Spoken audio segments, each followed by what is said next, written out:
Bear Can't Sleep. Written by Juliet Groom, illustrated by Natasha Remington. It was late at night, and deep in tall tree forest everyone was asleep. Everyone, that is, except for Bear. His big comfy bed was cozy and warm. The glow from Mouse's nightlight twinkled softly on the ceiling of their cave. But Bear was not even a little bit sleepy. Over in his small comfy bed, Mouse was asleep and dreaming with a gentle psst, psst, psst. And as Bear listened to Mouse snoring, he gave a big sigh. Maybe a sip of water will help, thought Bear, batting to the sink. But a drink didn't make him sleepy. Neither did counting sheep. And as Bear lay wide awake in his bed, all he could think about was Mouse, fast asleep across the room.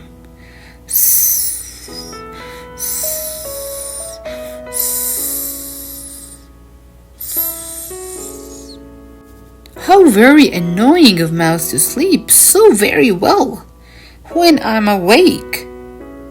Bear harumphed to himself. I'm sure that if Mouse couldn't sleep, I would stay up to talk to him. Bear tossed and turned in his bed. It didn't feel quite so comfy and cozy anymore. Mouse, Bear whispered, just in case Mouse was awake too. But Mouse didn't reply. So Bear whispered again, a bit louder. Mouse, Mouse, I can't sleep. It's too hot in this cave. Could you open your window?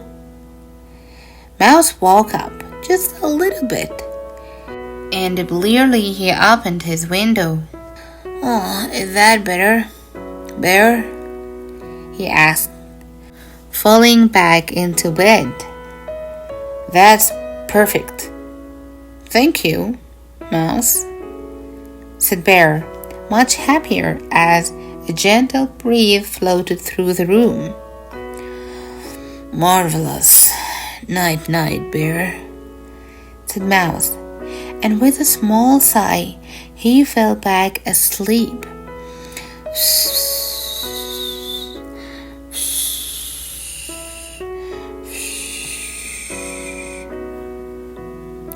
Bear couldn't believe it. Mouse was asleep again? Already? How was that possible when Bear was still awake on his own? Pah! Bear sighed. The breeze was cool and it was lovely, but he was not even a tiny bit asleep, and it was very unfair. Mouse, he called, not even bothering to whisper this time. Mouse, wake up. I can't sleep. Your nightlight is too bright and it is keeping me awake. Said Mouse, half awake. Sorry, Bear. And he leaned over and turned off the nightlight. Click. Then Mouse settled back into his small comfy bed, turned it over once, and fell fast asleep.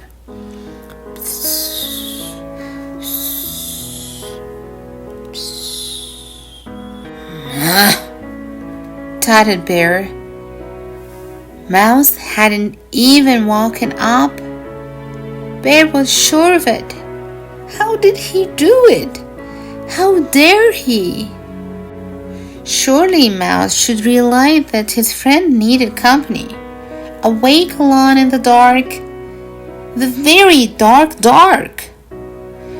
Without Mouse's nightlight, the room was black and there were no twinkling stars dancing over the ceiling to look at.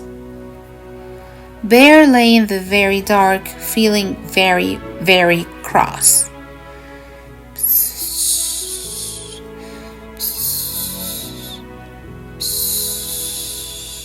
Sigh. Harumph. What was a bear to do?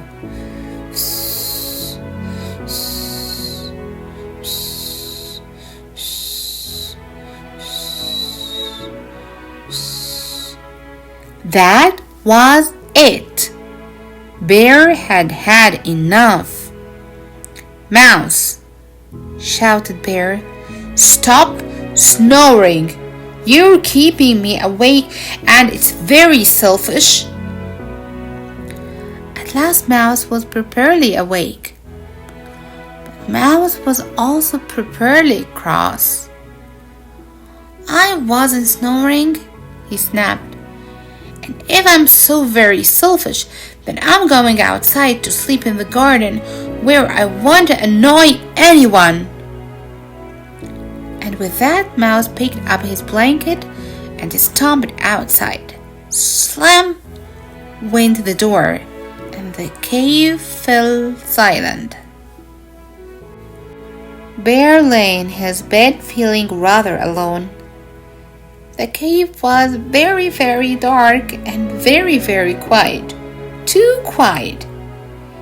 And Bear didn't just feel alone. He felt sad and ever so mean.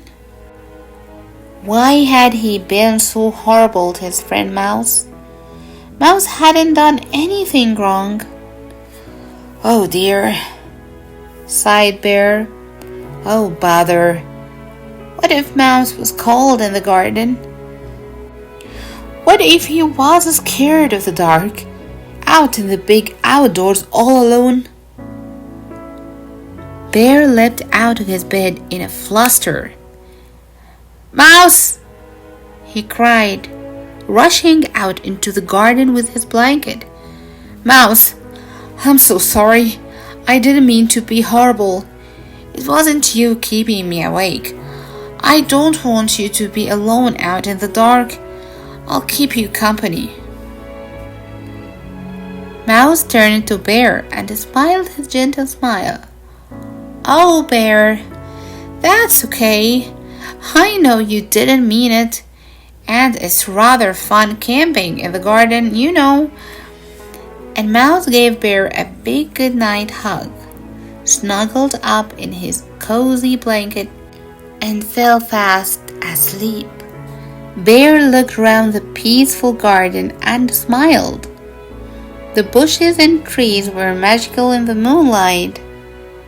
Ever so quietly, Bear put his blanket next to the sleeping Mouse, then curled up on the soft grass. It was a beautiful night. The breeze drifted softly over them, and high above the stars twinkled brightly. The sound of crickets made a gentle lullaby, and, best of all, the most comforting and perfect sound to fall asleep to. Bear could hear the quiet psst, psst, psst of his best friend Mouse. Night, night, Mouse, whispered Bear softly, and he turned over, gave a big sigh, and fell fast asleep. Good night, everyone. Time to sleep. Bye.